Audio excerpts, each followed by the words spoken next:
Okey, meh, kita teruskan aktiviti penerokaan kita dengan melihat gambar rajah ni. Okey, ini adalah gambar sebatang rod besi Okey, rod besi ini apabila dipanaskan kita tahu yang dia akan mengembang. Yang tahu kan? Tahu cikgu, dah belajar dalam sains. Okey, bagus. Gunakan pengetahuan sains nama itu baik. Sekarang ni apa yang kita nak lihat ialah keratan rentas bagi rod besi ini yang berbentuk bulatan ni. Okey. Jadi sebelum besi ini dipanaskan kita boleh dapat satu bacaan jejari dia. Kita nyatakan sebagai jejari asal. Jika tulis di situ ialah J asal Okey, pada masa yang sama kita juga boleh dapatkan nilai luas bulatan ini sebelum dipanaskan. Kita tulis sebagai luas asal Okey, selepas kita panaskan besi ini akan mengembang. Bila dia mengembang maka akan ada satu bacaan yang baru dari segi jejarinya. Jadi cikgu tulis di situ jejari baru ataupun J baru Okey pada masa ini kita dapat tahu bahawa di sinilah berlakunya perubahan kecil jejari yang bertanda merah tu, dan kita nyatakan sebagai delta J.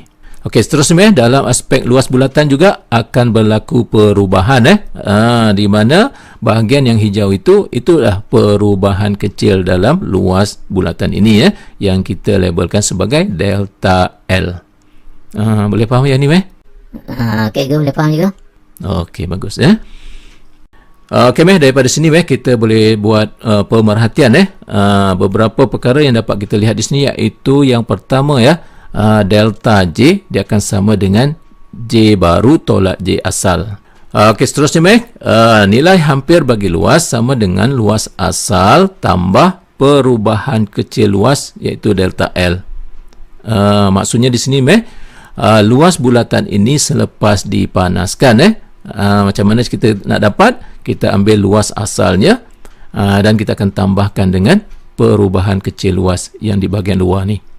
Cikgu, kenapa cikgu guna istilah nilai hampir bagi luas cikgu Kenapa nilai hampir tu cikgu Bagus soalan nama itu. Okey dia kan berkaitan dengan apa yang cikgu kata tadi. Bila kita panaskan besi ini kan dia akan mengembang. Tapi dia mengembang tu dalam keadaan yang kita pun tak nampak. Dia sangat kecil pengembangan dia.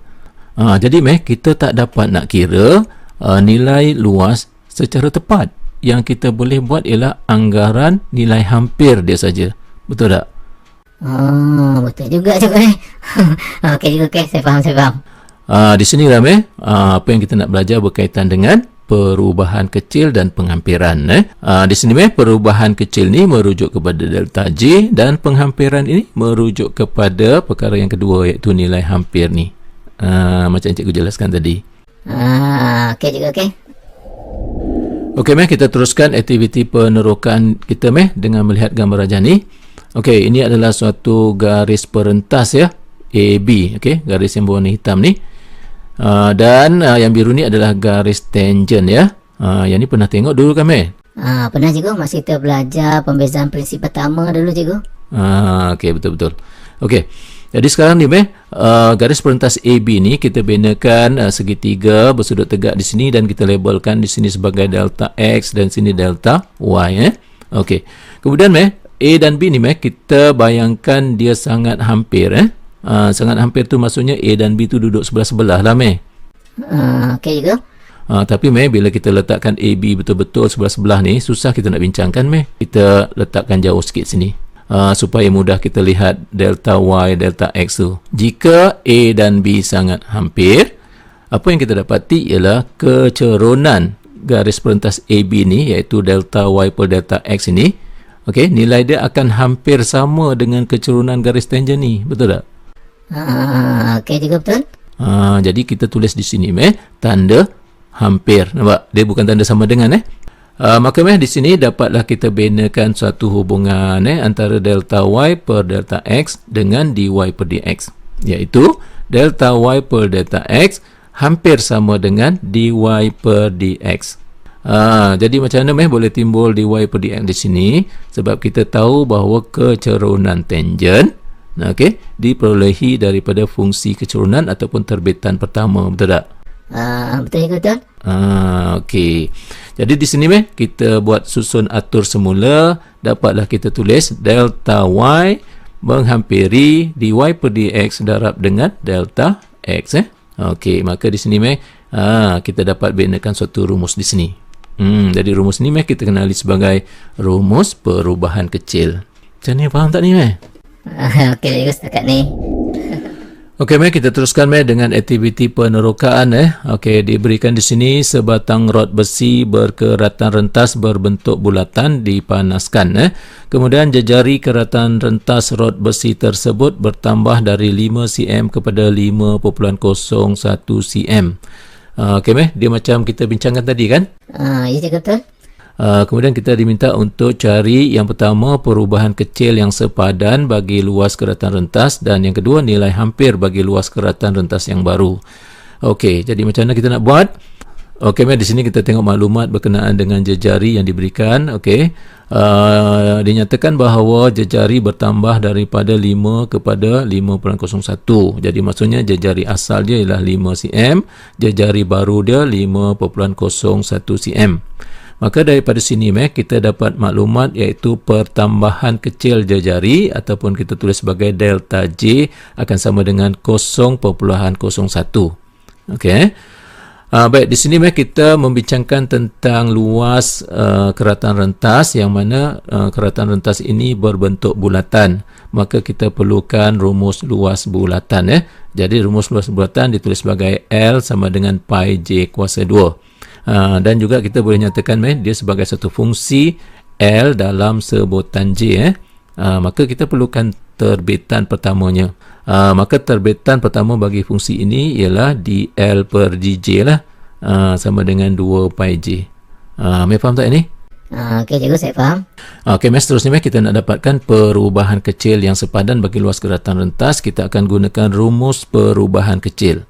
Okey, rumus perubahan kecil seperti mana yang kita perolehi tadi kita tulis sebagai delta y menghampiri dy per dx darab dengan delta x.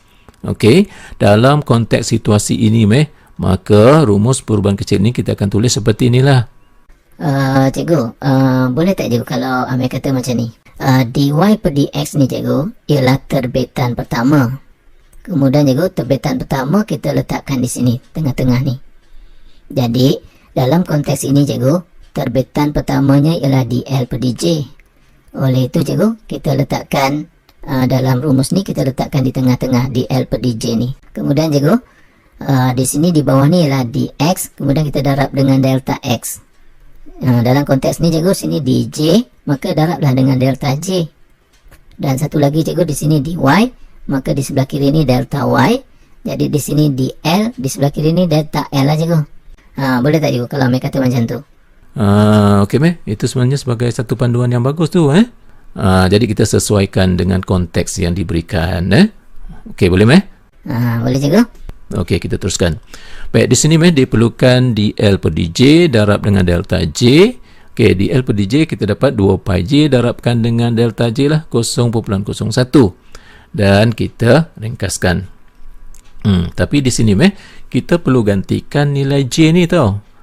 Nilai j ni ada dua satu j yang asal, satu j yang baru.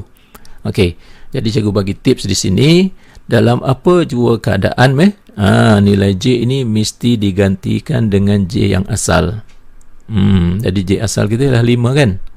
Okey, gantikan dengan 5 dan kita ringkaskan. Itulah jawapan kita. Amir faham tak dengan jawapan yang diberikan ni, apa maksud dia? Maksudnya cikgu, yang Amir faham lah, apabila jejari dia bertambah sebanyak 0.01, maka luas bulatan ini bertambah sebanyak 0.1 pi cm kuasa 2. Betul ke cikgu Amir kata tu? Betul, bagus. Bijak hari ni Amir lain macam cikgu tengok Lain macam mana tu cikgu? Amir nampak serius hari ni Tak cikgu, hari ni Amir nak fokus sikit. Sebab aplikasi pembeza ni dia orang kata susah sikit. Ish, kamu ni diorang tu siapa Tak adalah, kawan-kawan Amir lah cikgu. Okey, macam setakat ni macam mana, susah? Setakat ni okey lah juga cikgu. Okey. Fokus. Okey, seterusnya kita lihat yang B, nilai hampir bagi luas keratan rentas ni. Nilai hampir ni kita kira macam mana? Luas asal tambah dengan pertambahan kecil luas. Okey, nak dapat luas asal macam mana? Gunakan rumus luas pi j kuasa 2. Okey, kemudian tambahkan dengan delta L. Jadi nak dapatkan luas asal jejari itu pastinya kita akan gantikan dengan jejari yang asal lah. Jari asal J sama dengan 5 kan. Kemudian delta L kita dah dapat dah tadi 0.1 pi tu. Kita ringkaskan akhirnya dapatlah 25.1 pi cm persegi. Itulah dia nilai hampir bagi luas keratan rentas yang baru selepas rod besi itu dipanaskan. Cikgu, Amir nak tanya sikit dah. Apa dia Mai? Nilai delta J ni cikgu, dia mesti sentiasa positif ke cikgu? Tak boleh ke negatif? Boleh Mai negatif. Delta J ni dia boleh positif, dia boleh negatif. Okey, kalau Mai tengok contoh yang kita bincangkan ni, kita panaskan dia mengembangkan. Jadi maksudnya delta J akan positif lah sebab dia bertambah. Tapi dalam situasi lain, bila kita panaskan satu benda tu dan dia akan mengecut, maka dia akan jadi negatif. Contohnya macam mana, kita tengok kalau ketul ais. Ais bila kita panaskan, dia akan mencairkan. Okey, katakanlah ais tu dia berbentuk bulatan. Macam mana ini tadi? Jadi bila kita panaskan ais tu, maka dia akan mencair. Pastinya jejari bulatan tu akan semakin memendek, betul tak? Dalam konteks itu, maka delta J dia akan negatif lah. Okey juga, okey. Faham. Macam tu Jadi kesimpulannya delta J ni dia boleh positif, dia boleh negatif, tengok pada konteks. Boleh? Okey juga.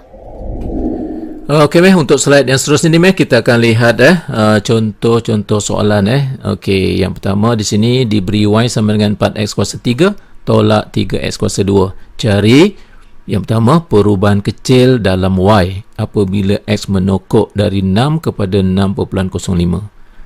Yang kedua cari nilai hampir bagi y.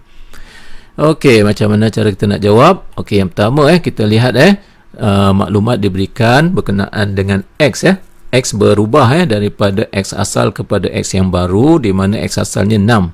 Dia berubah kepada 6.05. Jadi maklumat di sini memberitahu kita tentang delta x iaitu 0.05. Okey, seterusnya untuk mendapatkan perubahan kecil dalam y, pastinya kita perlukan terbitan pertamanya.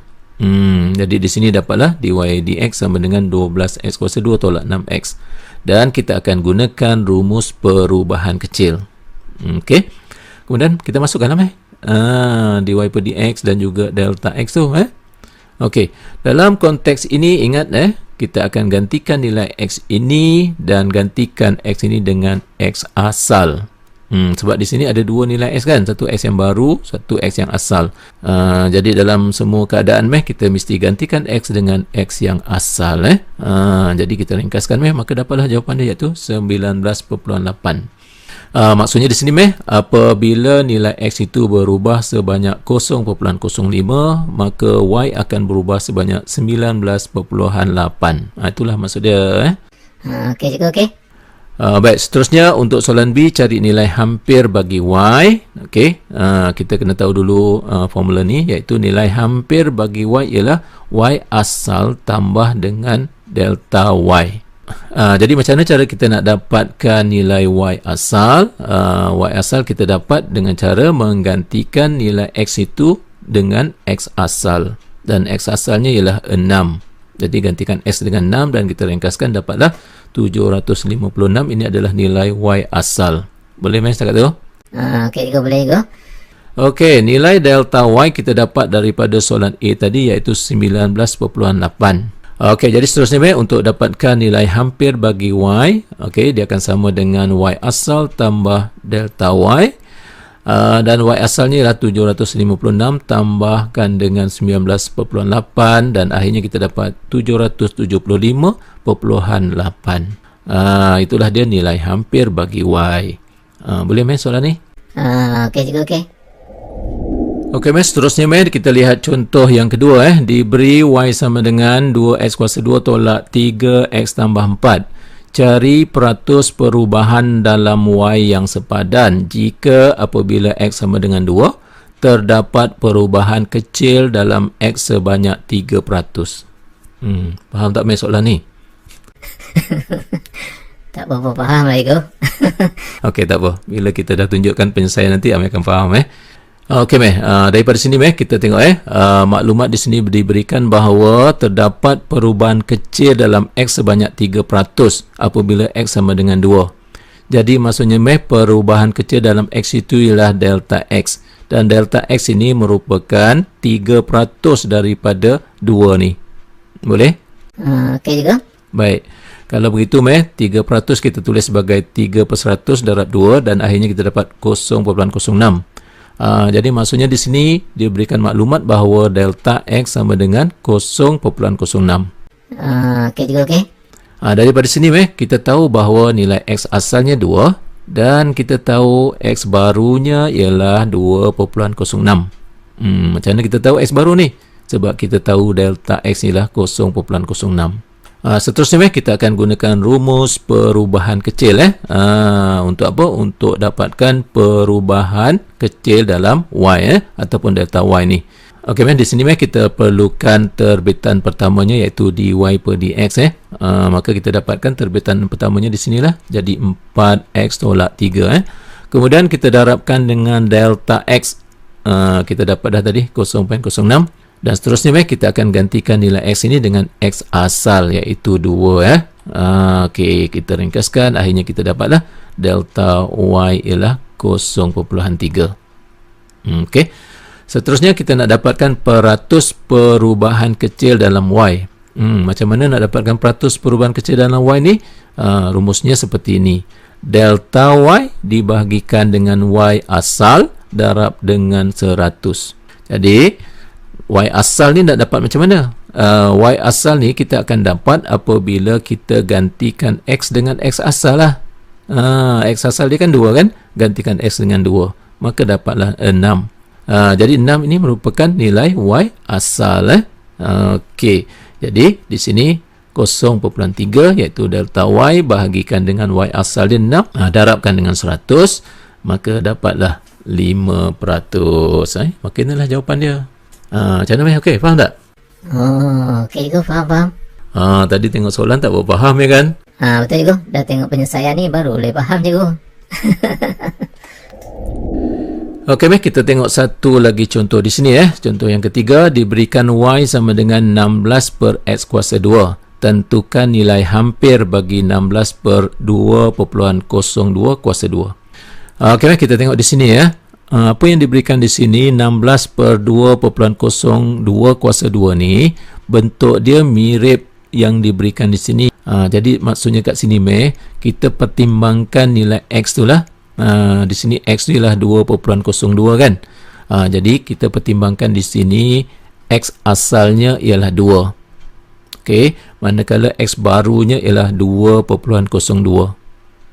Kita ambil X asal tu sebagai integer yang terdekat dengan 2.02 tu. Boleh tak cakap tu? Okey juga boleh. Okey, maka daripada sini kita dapat tahulah delta X ialah 2.02 tolak dengan 2 dapat 0.02. Okey. Seterusnya untuk dapatkan nilai hampir, macam mana kita kata tadilah, iaitu Y asal tambah dengan delta Y. Jadi apa dia nilai Y asal ni? Jadi Y asal ni ialah nilai Y apabila kita gantikan X dengan X yang asal. X asal dia 2 kan? Jadi di sini dapatlah 4. Maka nilai Y asalnya adalah 4. Boleh cakap tu? Okey juga, okey. Macam mana nampak pelik Itulah juga. Nampak kompleks sikit. Oh, iya ke kompleks. Relax relax. Tarik nafas sikit. Okey. Boleh teruskan Okey cikgu, teruskan cikgu. Okey, seterusnya kita perlu dapatkan perubahan kecil dalam Y. Jadi sini kita perlukan dy per dx. Okey, dan dy per dx ni ialah negatif 32 per x kuasa 3. Jadi macam mana kita dapat negatif 32 per X kuasa 3 ni? Okey. Di sini keterangan dia. Okey, boleh ambil tengoklah secara detail di sini. Okey, kemudian kita darabkan dengan 0.02 di sini. Okey, seterusnya nilai X ini perlu digantikan dengan nilai X yang asal. Ingat tu. Okey, dalam apa jua keadaan, gantikan X dengan X yang asal. Seterusnya kita ringkaskan, dapatlah delta Y sama dengan negatif 0.08. Okey, seterusnya nilai hampir bagi Y ialah Y yang asal tambah dengan delta Y. Y asalnya ialah 4 dan delta Y nya ialah negatif 0.08. Akhirnya dapatlah 3.92. Cikgu, tak boleh ke cikgu ambil kalkulator, kita tekan je terus? Betul juga idea tu. Betul. Cuba ambil tekan, dapat tak jawapan? Dapat juga cikgu. Dia macam ni yang kalkulator tu satu hal lah kan.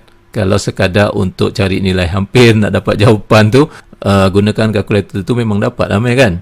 Tapi dalam konteks ini kita nak cari nilai hampir itu menggunakan konsep pembezaan. Jadi kita kena tunjukkan lah macam ni langkah-langkah dia. Okey, boleh Okey cikgu, okey. Okey, berdasarkan kepada perbincangan kita di sini kita akan buat satu kesimpulan berkaitan dengan masalah yang melibatkan perubahan kecil dan penghampiran ni. Okey, yang pertama, suatu perubahan kecil menggunakan simbol delta. Jadi kita gunakan contohnya delta Y, delta X, delta L, delta J, delta V, delta H dan sebagainya. Okey, perkara yang kedua iaitu untuk mencari nilai perubahan kecil bagi Y, gunakan rumus perubahan kecil. Iaitu delta Y menghampiri dy per dx darab dengan delta X. Okey, yang ketiga, nilai hampir bagi Y, iaitu Y hampir sama dengan Y asal tambah dengan delta Y. Kemudian yang keempat, peratus perubahan kecil. Peratus perubahan kecil dalam X, rumusnya ialah delta X bahagi dengan X asal darab 100. Okey, yang kedua peratus perubahan kecil dalam Y sama dengan delta Y bahagi dengan Y asal darab 100. Dan yang terakhir, perubahan kecil boleh bernilai positif atau negatif.